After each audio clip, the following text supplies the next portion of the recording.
Welcome to Pages from History, where the past comes alive with every story we tell. Today, we venture into the desert sands of Egypt to witness Napoleon Bonaparte's daring gamble. Join us as we explore the Battle of the Pyramids, a clash that changed history forever. Stay with us until the end to discover how this battle shaped the modern world. Don't forget to subscribe and support our journey through time. First, the ambitious invasion. The year was 1798, and Europe trembled at the name of Napoleon Bonaparte. The young general had conquered Italy and turned his hungry eyes toward the ancient East. Britain controlled the seas and threatened France with economic strangulation and military pressure. Napoleon conceived a brilliant yet dangerous plan to strike at Britain's lifeline to India. Egypt, ruled by the Mamluk warrior elite, would become the stepping stone to Eastern dominance. The Directory in Paris approved the expedition, hoping distance would tame the ambitious general. 40,000 French soldiers assembled in secret at the Mediterranean ports of Toulon and Marseille. Scientists, scholars, and artists joined the military force, creating an expedition without historical precedent.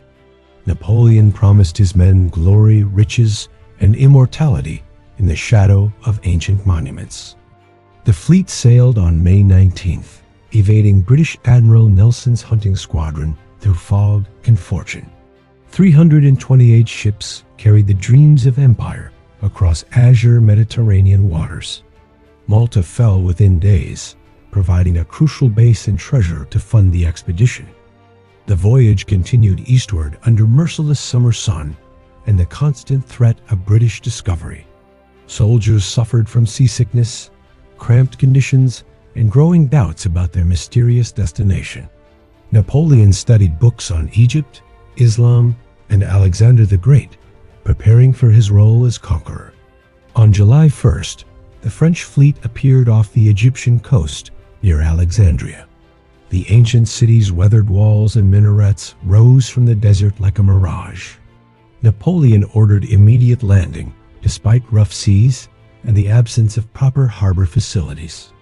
French soldiers waded through chest-deep water, losing equipment and men to the violent surf. The city's Mamluk defenders watched in disbelief as thousands of European soldiers emerged from the sea. Within hours, Alexandria fell, and the French flag flew over the ancient lighthouse's ruins.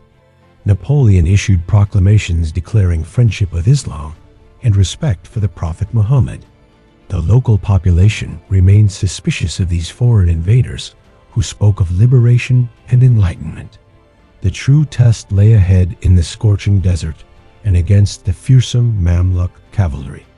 French soldiers celebrated their first victory, unaware of the hellish march awaiting them inland. Napoleon's ambition had planted them in a hostile land, surrounded by enemies on all sides.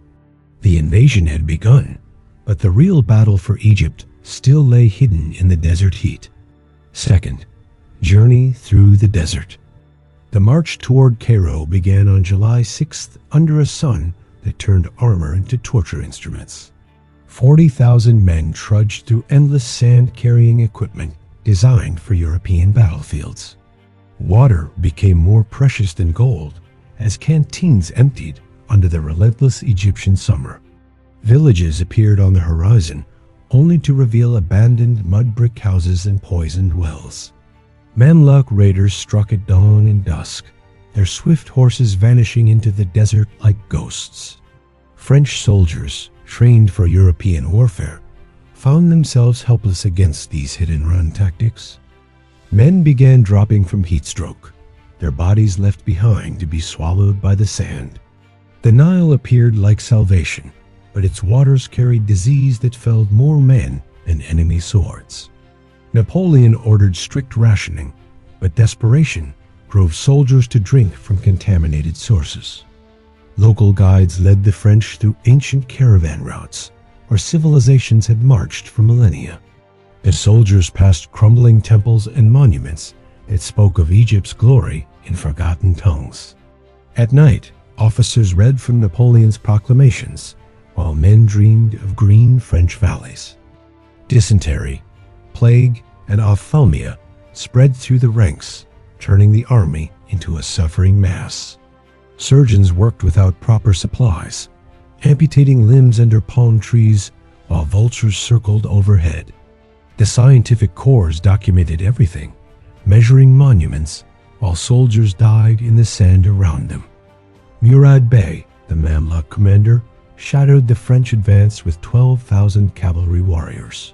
His men were descendants of slave soldiers who had ruled Egypt for 500 years. They wore silk robes and carried jeweled weapons, confident in their martial superiority over European infantry. The French formed defensive squares whenever Mamluk horsemen appeared on the shimmering horizon.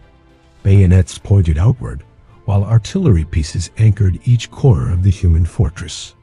This formation had never failed Napoleon, but it had never faced warriors like the Mamluks. On July 13th, the exhausted army reached the village of Shubra-Kit on the Nile's bank. Murad Bey decided to test the invaders with a full cavalry charge of unprecedented fury. The Mamluks thundered forward, a wave of horseflesh and steel that seemed unstoppable. French squares held firm as musket volleys and cannon fire tore through the charging cavalry. The Mamluks fought with suicidal bravery, reaching the bayonets only to be cut down by disciplined fire. After 3 hours of carnage, Murad Bey withdrew, recognizing these Europeans would not break easily. Third, the shadow of the pyramids. On July 20th, the French army approached the ancient pyramids of Giza, standing eternal against the sky. Napoleon pointed to the monuments and proclaimed that 40 centuries looked down upon his soldiers. The men stood in awe, despite their exhaustion, realizing they fought on ground walked by pharaohs. Murad Bey had chosen this sacred ground for the decisive battle that would determine Egypt's fate. 25,000 Mamluk warriors assembled in brilliant formation, their silk robes catching the morning light. Behind them stretched the Nile. Before them stood the foreigners who dared invade the ancient kingdom. The Mamluk cavalry formed the center, each warrior a master horseman armed with multiple weapons. Infantry armed with muskets and spears anchored the flanks near the villages of Mbaba and Giza. Murad Bey sat on his Arabian stallion, confident that European tactics would fail against Eastern fury. Napoleon surveyed the battlefield from a small hill, his general staff gathered around him. He identified the weaknesses in the Mamluk position, particularly the reliance on cavalry charges. French divisions formed into 5 massive squares, each containing infantry, artillery, and cavalry inside. The heat rose from the sand in visible waves as both armies prepared for the approaching collision. Egyptian fellaheen watched from distant palms, knowing their world would change regardless of the victor. The pyramids stood silent witness to yet another army seeking glory in their eternal shadow. French soldiers checked their muskets and fixed bayonets, knowing retreat meant death in the desert. Officers moved through the ranks, offering water and words of encouragement before the storm broke. Napoleon rode before his men, reminding them of victories in Italy and promising immortal glory. At approximately 2 o'clock in the afternoon, Murad Bey raised his jeweled sword high. The Mamluk cavalry began their charge, a thundering avalanche of horses that shook the desert floor. They came in waves, expecting to break the foreign squares as they had broken countless enemies. French artillery opened fire at maximum range, solid shot tearing bloody furrows through the charging ranks. The Mamluks did not waver, their warrior code demanding they reach the enemy or die trying. Closer they came, individual faces visible now, screaming war cries in Arabic that echoed off ancient stone. At 50 paces, massed musket volleys erupted from the French squares, creating walls of lead. Horses crashed down in tangled heaps, while riders tumbled into the sand in clouds of dust. Still the Mamluks came, the bravest reaching the bayonets only to be impaled or shot at point-blank range. Fourth, clash of warriors. The battle dissolved into chaos as Mamluk cavalry surrounded the French squares from all directions. Warriors in silk and chainmail hacked at bayonets with curved scimitars that had tasted blood for generations. French soldiers fired and reloaded with mechanical precision, their training overcoming the terror of encirclement. Individual Mamluk champions rode close to the squares, performing feats of horsemanship and weapon mastery. They fired pistols, threw javelins, and challenged French soldiers to single combat with contemptuous gestures. French bullets answered each challenge, cutting down the bravest warriors in demonstrations of cold efficiency. Between charges, the Mamluks regrouped while their horses rested and the wounded were carried away. French soldiers reloaded weapons, drank water, and dragged their own casualties into the square's centers. The pyramids watched impassively as men killed and died using tactics separated by thousands of years. Murad Bey threw his personal guard into desperate charges, trying to break at least one square. These elite warriors wore the finest armor and rode the swiftest horses, fighting with religious fervor. They died in dozens and scores, their bodies forming rings around the unbroken French formations. Napoleon ordered his squares to advance slowly toward the Nile, tightening the vice on Mamluk positions. The movement was glacial, but inexorable, closing escape routes and pushing defenders toward the river. Mamluk infantry near Mbaba village began to waver as French artillery found their range. General de Saix's division stormed Mbaba, engaging in brutal house-to-house fighting through narrow streets. Mamluk defenders fought from rooftops and doorways, selling their lives dearly for every building. Fire and smoke rose from the village as French soldiers advanced with bayonets fixed and muskets blazing. The Mamluk left flank collapsed as French cavalry emerged from inside their squares to pursue fleeing infantry. Panic spread through the defenders' ranks as word came that Mbaba had fallen to French assault. Murad Bey realized his battle was lost, but his warriors continued fighting rather than accept disgrace. Thousands of Mamluks found themselves trapped between French bayonets and the Nile's strong current. Many chose to ride into the river rather than surrender to foreign invaders. The water turned red with blood as men and horses drowned in armor too heavy for swimming. French soldiers reached the Nile's bank and fired into the chaos, showing no mercy to the trapped enemy. The battle became a slaughter as Mamluk resistance collapsed into desperate individual survival. By sunset, the fields before the pyramids were covered with thousands of bodies and dying horses. Fifth, victory and consequences. The French army stood victorious as darkness fell across the battlefield beneath the ancient monuments. Soldiers collapsed from exhaustion, surrounded by evidence of the brutal day's work spread across the sand. Napoleon toured the carnage on horseback, already planning his entry into Cairo as Egypt's new master. The Mamluks lost 10,000 warriors, while French casualties numbered less than 300 dead. European military discipline and technology had crushed an Eastern cavalry force on its home ground. The battle proved that the age of cavalry charges was ending before the age of gunpowder and discipline.